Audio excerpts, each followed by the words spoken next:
Welcome to Nublar North sandbox. What are you actually going to do with this much space? I have 5 tips for building on Nublar North to give you inspiration for your own park build. Coming right up. Thank you so much for the amazing support and growth of the channel the past week.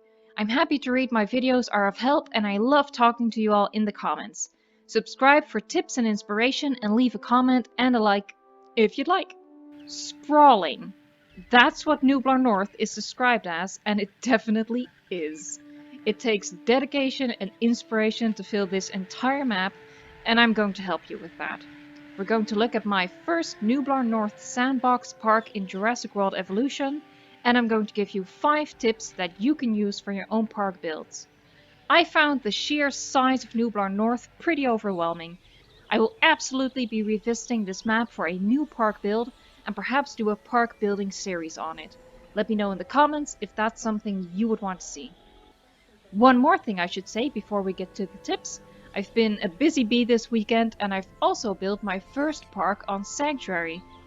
What an awesome map! I honestly didn't expect that. I actually did a rating of my favorite maps in one of my other videos, and Sanctuary wasn't my top 5, but not very high. I think I don't even really remember. But yeah, it might be the best map in the game. And I honestly think I've built one of my best parks yet on this map. So I'm really excited to show you, and of course to give you 5 tips for building on Sanctuary. So subscribe if you don't want to miss out on that video. Alright, so here we go. Tip number 1. We're going to start with an obvious one, but bear with me. Flatten all of the 3 sections. Each section can be easily flattened to one level using the water brush tool. Not the train tool, use the water brush tool. I flattened and deforested the entire map in 10 minutes. So that's a lot faster than doing it with the train tool. That's basically the gist of it. But point B of this tip is save the map when you're done. You've probably guessed it, but yeah, I forgot to save the blank map. So when I return to Nublar North, I have to do it all over again. Now, it's not too bad with the water tool, it's pretty fast, but still, stupid. Of course, you want to do this for all of your sandbox islands eventually, just the first time you visit them, save after terraforming the map to a blank slate. It'll save you a bit of work for the next time. Just save! Oh, I can't believe I forgot to save. I was actually thinking while I was flattening, you need to save this when you're done. You need to save this when... And I forgot. Just forgot. That's how my brain works. Thank you, brain. Sorry for the Captain Obvious tip, but it had to be said since it does apply to all of the new sandbox map. Now let's move on to tip number 2. Hide these ugly ass entry points. Okay. Maybe ugly is a strong word, but they're very utilitarian. Doesn't really match well with a commercial park. Of course, it's cool that we finally see something different from the standard monorail entry, but it's not something you'd see in a Jurassic World or Jurassic Park, for which the entry will likely cost hundreds, if not thousands of dollars. So I built my trademark monorail mall around them, and I think that makes the entry point look a lot more grand and appropriate for your guests. Not only the look of the entry points is unique, it's also unique that we have 2 park entrances on one map. So for tip number 3, I am advising you to make use of that.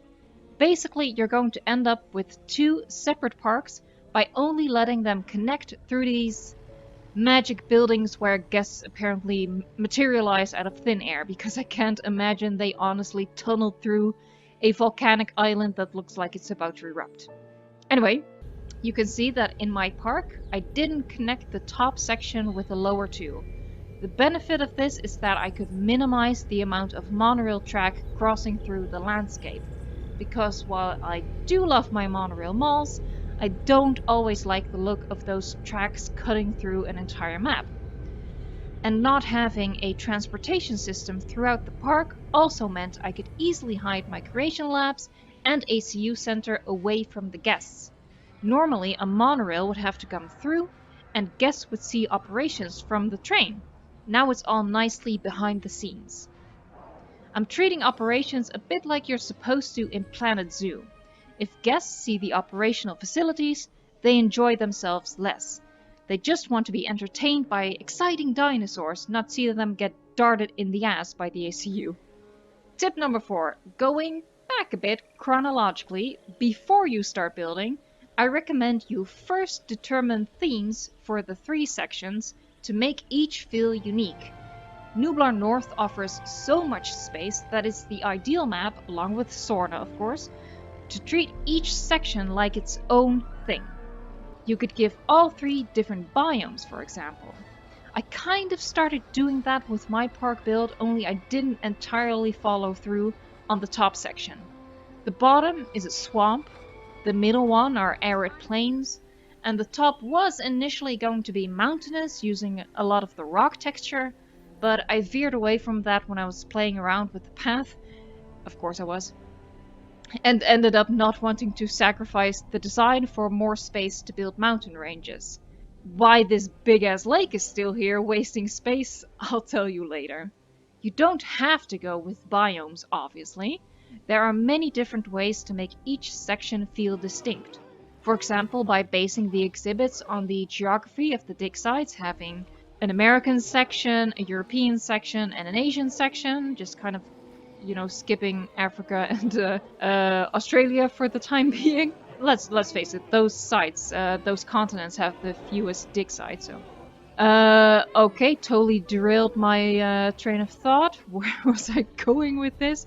Right, you can divide sections based on different ideas. So the geography of the dig sites, as I said, or the type of species. For example, all carnivores at the top, sauropods at the bottom, and small herbivores in the middle tier. And we all know which small herbivore I'm referring to. Like, just fill it with hundreds of homalocephali, for example. Just an idea.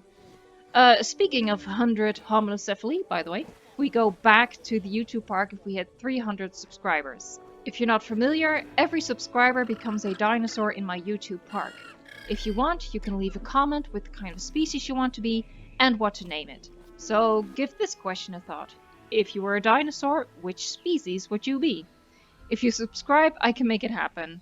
And you'll live an unlimited, unnatural life in captivity for the entertainment of NPCs. Doesn't that just sound lovely? A little bonus tip. Apparently only scientists and security personnel visit your Isla Nublar North map. So if you can come up with themes that kind of fit the build of a research facility or a sanctuary, then having only these kinds of people in your park make more sense. I didn't know this beforehand. I thought we were going to get normal guests, and now it kind of looks weird. It looks a little weird, so something to think about. Alright. Let's just get to the final tip. Tip number 5. Create the illusion of a river coming down the mountain. Much to my dismay, we can't have waterfalls in the game, but we can play pretend, as I've done here. I just beat my mouse, like I'm an abusive person. At parts, these narrow passes connecting the sections were just wide enough to flatten and add water. By using the tree tool to hide the parts that are just grassland, you end up with what looks like a river coming down the mountain, completely overgrown by the forest. That's why I've kept this absolute unit of a lake up here.